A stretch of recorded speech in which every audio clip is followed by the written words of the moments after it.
mesdames, messieurs, du Comité national des droits de l'homme. Il vous suffit juste de conscientiser que la Belgique et la France sont irrespectueux des droits à la famille, tels visés par la société. En l'espèce que j'ai écrit de nombreux courriers à mon fils sur son lieu de résidence à Spa en Belgique, et que jamais personne ne m'a donné de ses nouvelles, et ceci depuis novembre 2011, aucun contact, aucun écrit, alors que mon fils étant majeur, devrait pouvoir jouir de ses droits d'homme, ainsi que de sa libre circulation, c'est tout simplement honteux. Personne ne me fera croire qu'aucun éducateur de ce centre n'est inapte, ou incapable de l'aider à rédiger 3 lignes, pour nous dire bonjour, soit à mon fils aîné et à moi-même. Cette exclusion parentale est protégée par le tuteur, l'UDAF des Ardennes, et la juge des tutelles. Bien sûr que cette attitude aberrante vise à détruire notre image, et nos souvenirs, dans la vie de mon fils, Eddy, né le 21 janvier 1994. C'est ainsi que l'on pourrait définir que le meilleur système devrait être exempt de corruption et de lobby. Et c'est pour cela que nous devons nous méfier des démagogues qui utilisent des discours dénaturant la vérité et faisant preuve d'une complaisance excessive. L'Union européenne annonce que 2014 sera une année déterminante, marquant le 20e anniversaire de l'année internationale de la famille.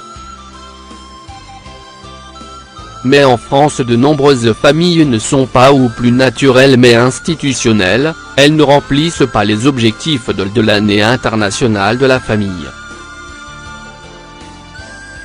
Fatale tentation dans une société où la famille devrait être située au cœur des débats, et non considérée comme une source qui est tarie.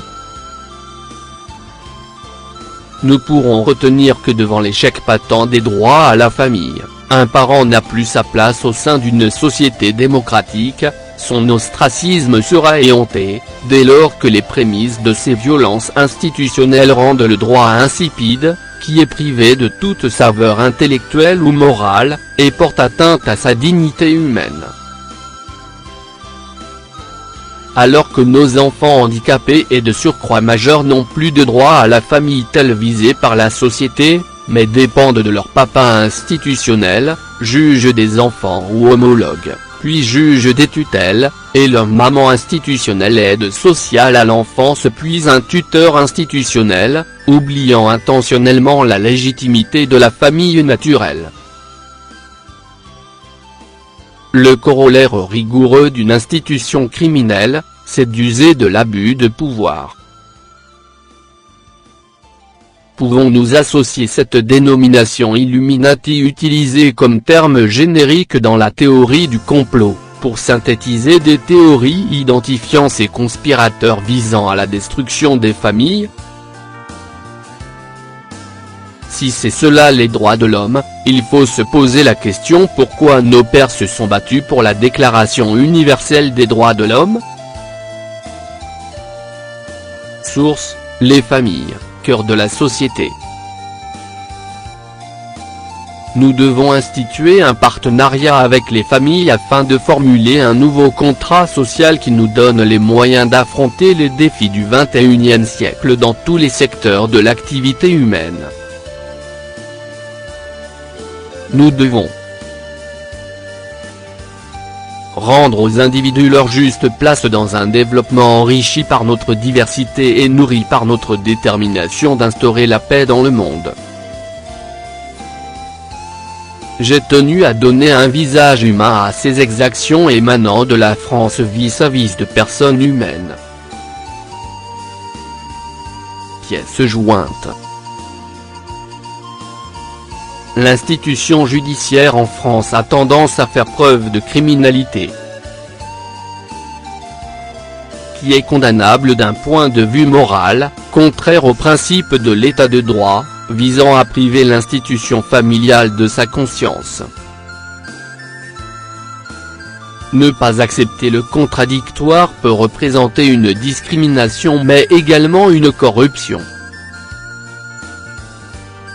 La corruption judiciaire est subjective mais elle transgresse toujours la frontière du droit et de la morale. En effet, cette violation de l'égalité des armes peut être considérée comme un détournement, au vu de fournir des avantages, ou des prérogatives particulières à cette partie, aide sociale à l'enfance, ou tuteur institutionnel, qui d'entrée de jeu a prééminence sur la partie, institution familiale.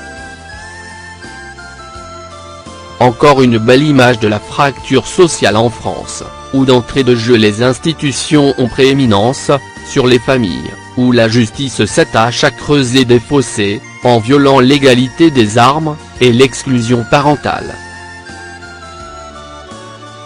L'indépendance de la justice fait qu'en France les juges peuvent jouir d'une totale partialité. Auprès de quels organes les personnes concernées peuvent se plaindre d'une violation de cette impartialité, dès lors que l'on juge la crédibilité humaine par rapport à sa position sociale au sein de cette évolution pyramidale. Je vous prie d'agréer, mesdames, messieurs, du Comité national des droits de l'homme, l'expression de nos salutations distinguées. Messieurs Thériault, Jérémy et Bruno.